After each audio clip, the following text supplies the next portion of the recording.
नमस्कार, आप देख रहे हैं पब्लिक टाइम पूर्वांचल। आइए जानते हैं देवरिया की खास खबर विस्तार से। देवरिया जिले के मदनपुर थाना क्षेत्र से एक सनसनीखेज मामला सामने आया है, जहां एक युवती का शव संदिग्ध परिस्थितियों में मिलने से इलाके में हड़कंप मच गया है। घटना बराव मोहरा मार्ग स्थित बराव डीह का है, जहां गुरुवार सुबह करीब 19 वर्षीय काजल का शव गांव की हरिजन बस्ती के पास एक व्यक्ति के घोठे पर मिला। शव जमीन पर पड़ा था, जबकि झोपड़ी के अंदर गमछे का फंदा लटका हुआ मिला है, जिससे मामला और भी रहस्यमय हो गया है। सूचना मिलते ही पुलिस मौके पर पहुंची और जांच शुरू कर दी। फॉरेंसिक टीम को बुलाया गया और शव को पोस्टमार्टम के लिए भेजने की तैयारी की जा रही है। घटना की खबर मिलते ही मौके पर भारी भीड़ जुट गई। ग्रामीणों के बीच तरह तरह की चर्चाएं हो रही है और कई लोग हत्या की आशंका जता रहे हैं। परिजनों के मुताबिक युवती की शादी अगले महीने मई में तय थी, जिससे परिवार गहरे सदमे में है। फिलहाल पुलिस हर पहलू से जांच कर रही है और आगे की सच्चाई पोस्टमार्टम रिपोर्ट और जांच के बाद ही सामने आएगी। देवरिया जिले से साइबर ठगी का एक बड़ा मामला सामने आया है, जहां स्टॉक मार्केट में निवेश का झांसा देकर एक युवक से करीब 42 लाख रुपए ठग लिए गए। जानकारी के मुताबिक बरियारपुर निवासी सुधांशु के मोबाइल पर 30 जनवरी को एक मैसेज आया, जिसके बाद उसे एक व्हाट्सएप ग्रुप में जोड़ लिया गया। ग्रुप में खुद को पीयूष शर्मा बताने वाले शख्स ने स्टॉक मार्केट में ट्रेनिंग देने का दावा किया और धीरे धीरे युवक का भरोसा जीत लिया। इसके बाद उसे ALUA इन नाम के एक फर्जी ऐप के जरिए निवेश करने के लिए प्रेरित किया। शुरुआत में युवक ने करीब 8 लाख रुपए जमा किए, जिसे ऐप पर बढ़कर 26 लाख रुपए दिखाया गया। लालच बढ़ाते हुए ठगों ने IPO में निवेश का झांसा दिया और अलग अलग चरणों में कुल 42 लाख रुपए जमा करा लिए। जब युवक पैसे निकालने में असफल रहा, तब उसे ठगी का एहसास हुआ। यहाँ तक कि ठगों ने उसे मुंबई बुलाने के लिए फर्जी हवाई टिकट भी भेजा। फिलहाल पुलिस ने मामला दर्ज कर जांच शुरू कर दी है।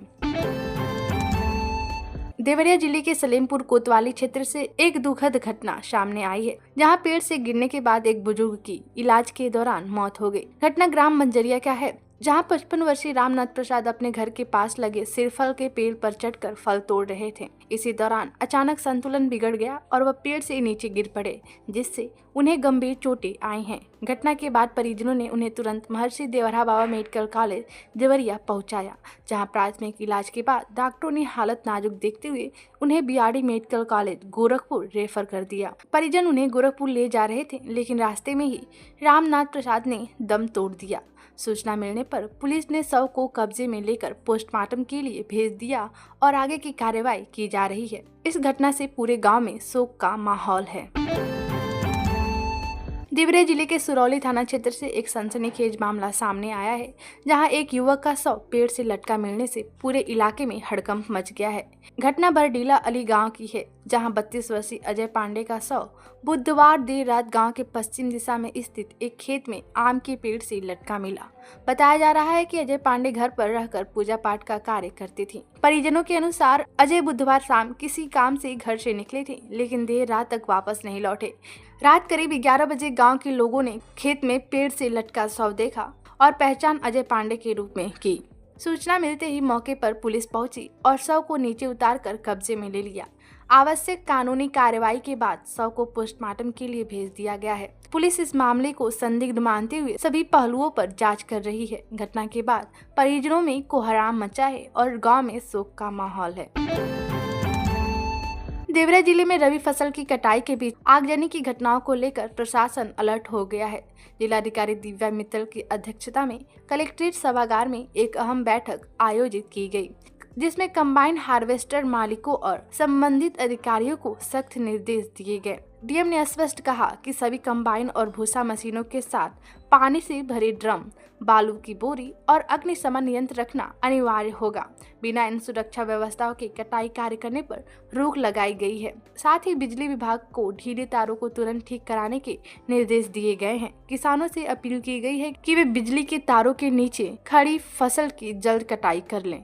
प्रशासन ने यह भी साफ किया कि फसल अवशेष जलाना पूरी तरह से प्रतिबंध है। किसानों को सलाह दी गई है कि वे भूसा बनाकर उसका उपयोग करें। डीएम ने कहा कि आग लगने की स्थिति में तुरंत जुताई कर फैलाव रोका जा सकता है और किसी भी आपात स्थिति में अग्निशमन विभाग को तुरंत सूचना। नमस्कार, अब हमारा देवरिया में गेहूं पककर पूरी तरह तैयार है और मुझे लगता है कि अगले 7 से 10 दिन में हमारा पूरा गेहूं कट भी जाएगा।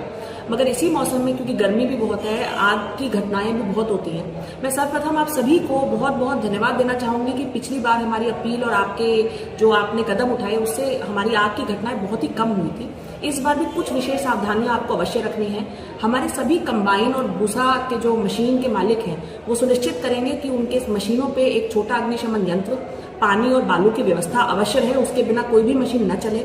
दूसरा, सभी प्रधान जी लोगों से मेरा विशेष निवेदन है, पिछली बार भी आपने किया था, अपने गांव में पानी की व्यवस्था अवश्य रखें, क्योंकि ट्यूबवेल जब कहीं आग लगती है तो बिजली भी काट दी जाती है, ट्यूबवेल नहीं चल पाती है, तो पानी और ट्रैक्टर की व्यवस्था आप लोग अवश्य रखें। साथ ही देखिए, जैसे ही आग लगती है उसको रोकने का सबसे अच्छा तरीका होता है कि कुछ फसल के क्षेत्रफल को हम लोग जोत दें, क्योंकि फसल जो है आग पे फैलती है, मिट्टी पे नहीं फैलती है। पिछली बार भी जब कहीं आग की घटना हुई थी तो आप लोगों ने इस तरह की कार्रवाइयां करी थी जिससे बहुत कम आग हमारी फैली। देखिए, फसलों की किलोमीटरों की फसलें नहीं तो जल जाती हैं, आपका तो होगा ही होगा, साथ ही में बहुत सारे लोगों का नुकसान हो जाएगा। तो आपसे मेरा व्यक्तिगत विशेष निवेदन है कि कभी अगर आग लगे तो आप कृपया थोड़ा सा क्षेत्रफल जोत के उस आग को कंट्रोल करें और आप यथासंभव अपनी जो मशीनें हैं भूसा बनाने वाली, वो जब थोड़ी दोपहर के बाद ही चलाएं तो उससे अग्नि पे हम अवश्य कंट्रोल कर पाएंगे। बहुत बहुत धन्यवाद।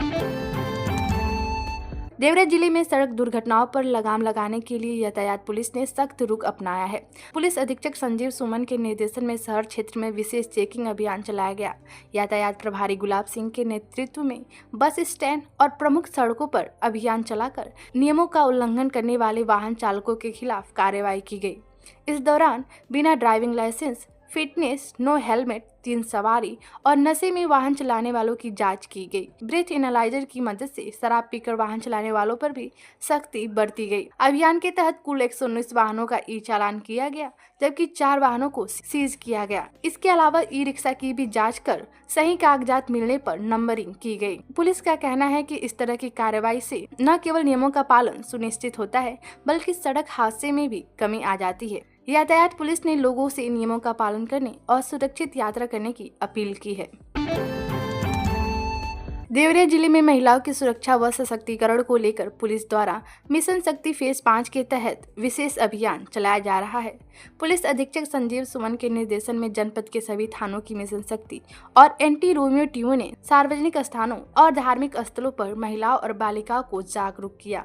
इस दौरान टीमों ने महिलाओं को विभिन्न हेल्पलाइन नंबरों जैसे 112, 181, 1090, 1098, 1076, 102, 108 और 1930 के बारे में जानकारी दी, ताकि जरूरत पड़ने पर वे तुरंत मदद ले सके।